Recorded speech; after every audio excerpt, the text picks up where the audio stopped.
Hola y bienvenidos. Hoy nos vamos a embarcar en un viaje alucinante, de verdad. Vamos a seguirle la pista a una simple gota de agua. Pero ojo, que su camino es una auténtica odisea, desde el cielo, pasando por el interior de un ser vivo increíble, un árbol, y luego de vuelta arriba, a la atmósfera.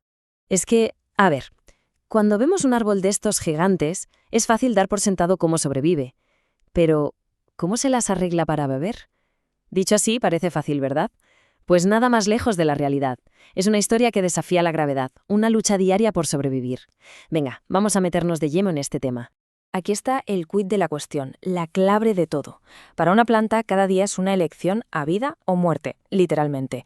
O te mueres de hambre o te secas. No hay más. O sea, abres los poros para comer y te arriesgas a deshidratarte, o te cierras para guardar agua, pero te quedas sin comer. Todo el viaje que vamos a contar se basa en este equilibrio, en este compromiso tan delicado.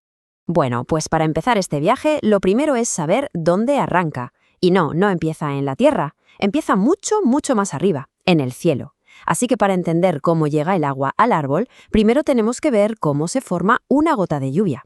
A ver, el aire a nuestro alrededor está cargado de vapor de agua, aunque no lo veamos. Pero ese vapor no puede pasar a ser líquido así como así, por arte de magia. Necesita como un punto de apoyo, algo a lo que agarrarse. Y ahí es donde entran en juego unas partículas diminutas, microscópicas, los núcleos de condensación.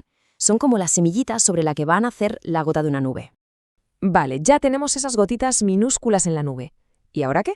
Pues empiezan a chocar unas con otras, se van juntando, se fusionan, vamos, que van engordando. Este proceso tiene un nombre, se llama coalescencia.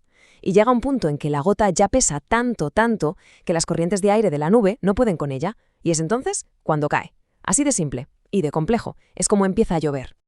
Y ¡plaf! Nuestra gota ya está en tierra firme. A partir de aquí, se empieza a colar por el suelo. Y es ahí abajo donde se va a encontrar con la puerta de entrada al mundo de la planta. Una puerta que es en realidad un sistema de raíces enorme y súper complejo. Claro, lo fácil es pensar que las raíces son como cañerías, sin más. Pero no, ¿qué va? Son mucho más que eso. Son una especie de frontera activa, inteligente.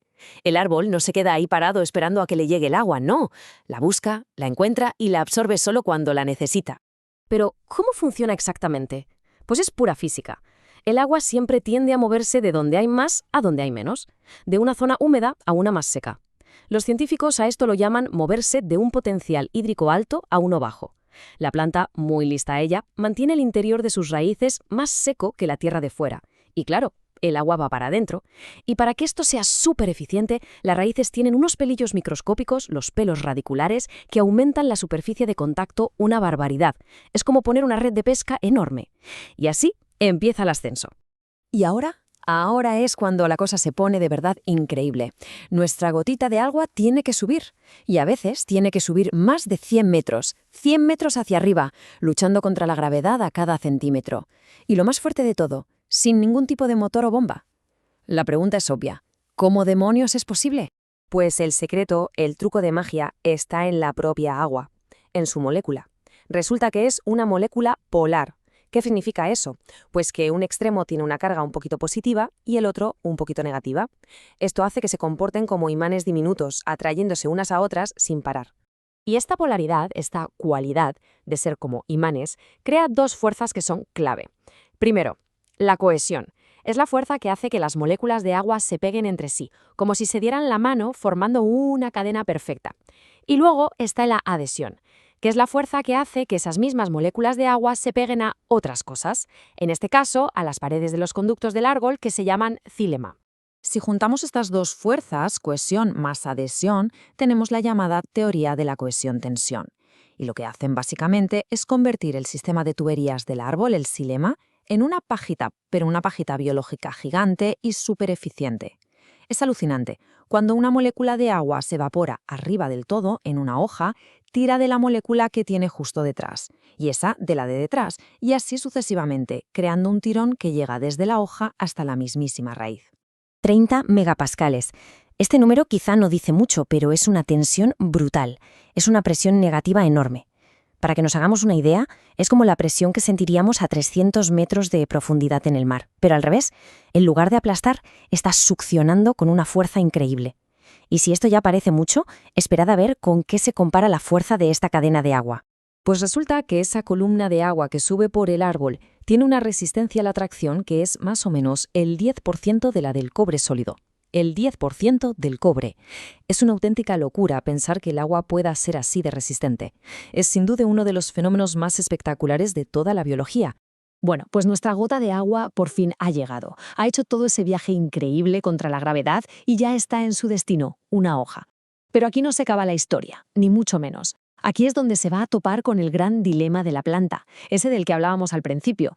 Esta frase, morir de hambre o secarse, lo clava. Es el resumen perfecto. La planta necesita comer, ¿no? Y su comida es el dióxido de carbono que hay en el aire. El problema es que conseguir ese CO2 tiene un precio altísimo.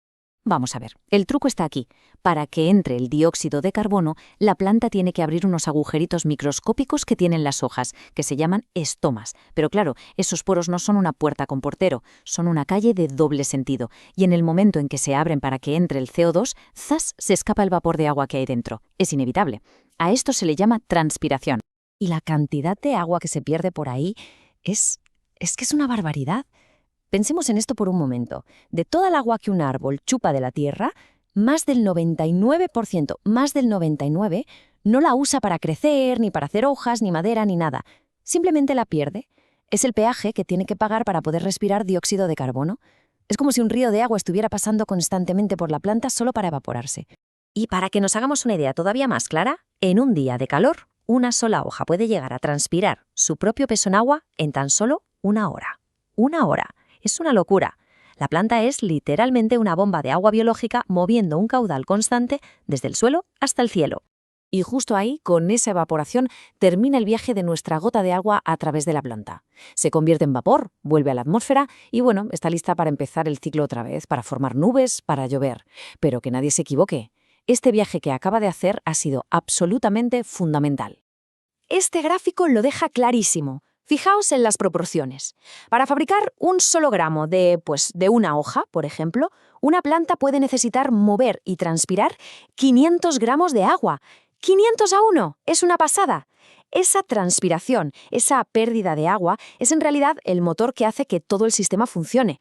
Y claro, este efecto no se queda en un solo árbol, se escala a nivel planetario. Este otro gráfico puede parecer un poco lioso al principio, pero la idea que transmite es muy sencilla.